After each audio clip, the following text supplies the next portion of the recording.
Yeah, we had to get the pot off. But let's just dig right into it. Kyle Shanahan showing up ready to party in Vegas, showing up tipsy to the fucking presser.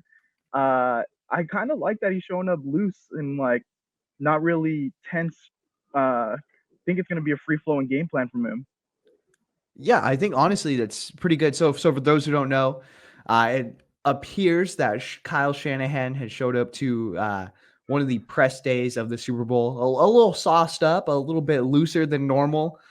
He was slurring his words a little bit. Some people thinks that that he was drinking on media day. I love it though. I think that's awesome. I think you could even take it to Charvarius Ward talking before they made the trip, like, "Oh, I might have to turn up the first day we get there." Like these are guys who have been in this spot before, in Kyle Shanahan, Charvarius Ward, and you could even go down the list of all these guys who have been to a Super Bowl and going back to it. They know, like, okay, like it's not as scary because it's familiar territory. You know what I mean? So I like that it is a little bit loose, and I know that you were a little bit wanted to talk about, like, is this a Kyle Shanahan legacy game? Do you want to dig on that side of it? Yeah, I just think he's been close. He's been knocking on the door for a while, and he needs to put some hardware in the cabinet. You know, like he needs to win some awards, and this is the perfect year where the Chiefs. I think this is the worst they've been, and they still somehow made it to the Super Bowl, but they do have flaws, and I think it fits perfectly with what the 49ers can do to expose those flaws. So I think Kyle, in the past, we've seen him super stressed. I think in that Jimmy, but think of like when he had Jimmy Garoppolo in the Super Bowl, how he was struggling to not call plays that he wanted to call. And think of the stress that puts on him. Like, I have this game plan, but I literally cannot execute it. And now he has Brock Purdy, a guy he has complete trust in, who he can literally do whatever he wants with. And so I think he's feeling that this week. And I think he needs this to kind of start his legacy. Even though he's been building on it with his reputation, like these are the games that you win to kind of put yourself in those some of the greatest coaches of all time category. And I know he's not there yet, but this is the start of that. Yeah, exactly. Just think about what a Super Bowl ring does for your legacy. It boosts you up into that pantheon. And we know that he is a guy who is relatively young by coaching standards. So once he gets this ring, he gets that monkey off his back. What is he really capable of?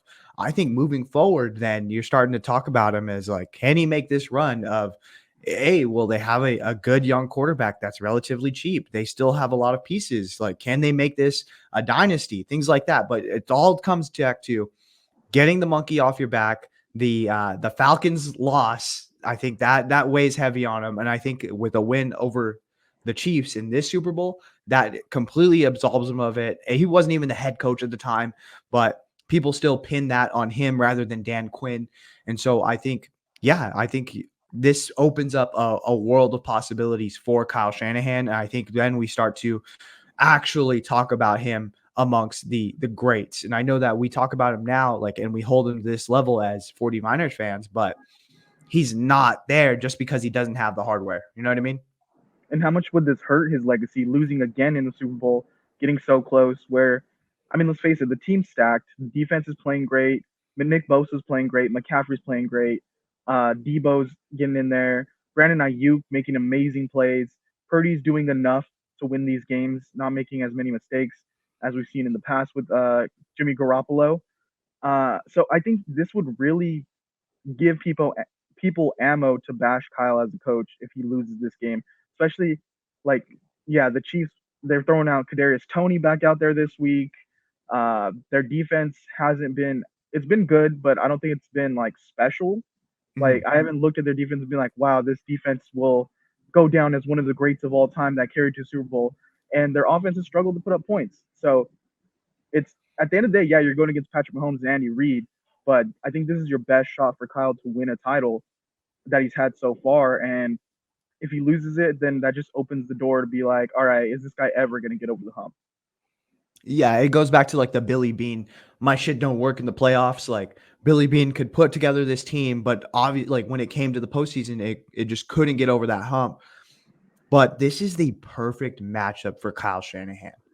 What did we both criticize the Bills and the Ravens for not doing? Running the rock, testing those linebackers, beating up that defense. understanding that Spagnuolo is going to put some crazy fucking blitzes together and confuse your quarterback. And guess what Kyle Shanahan does? He fucking runs the rock. If he loves anybody, he loves Christian McCaffrey. And I think this week he's going to put together just a signature Kyle Shanahan game, run the rock. I would not be surprised if Christian McCaffrey doesn't get like 24 carries this game. I think he's really going to put it to him. And I think that he is going to put his mark and be like, I did it the Shanahan way. Does that make sense? Yeah, I think it's perfectly set up for him to do that exactly.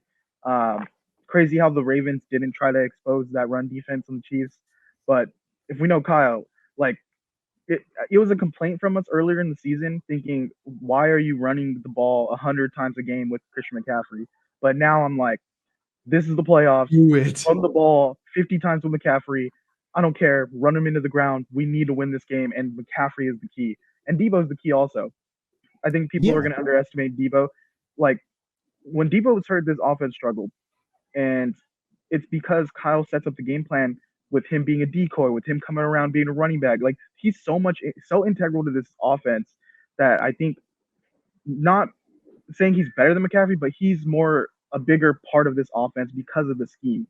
So having him be involved more is like Kyle's trump card right there. Like that's his main chess piece, and that will let McCaffrey fall into place. Yeah, and again, I just think that this kind of sets up perfectly for a Shanahan game. I wouldn't be surprised if the first half of football just flies by because that's just how typically 49ers games go. Like the first half is gone in an instant, and then you're like, okay, well, now we're fighting for possessions. The next two or three are really going to count. And we've seen that the Chiefs offense does stall out just because they don't have offensive weapons. They've struggled this entire year to put up second half points, and that's where the 49ers can really capitalize and put it to them. You know what I mean? Yeah. So you guys let us know how you're feeling about going into this game with Kyle Shanahan and his legacy. Thinking he pulls it off. You're thinking Andy Reid and Pat Mahomes got it. But let's move to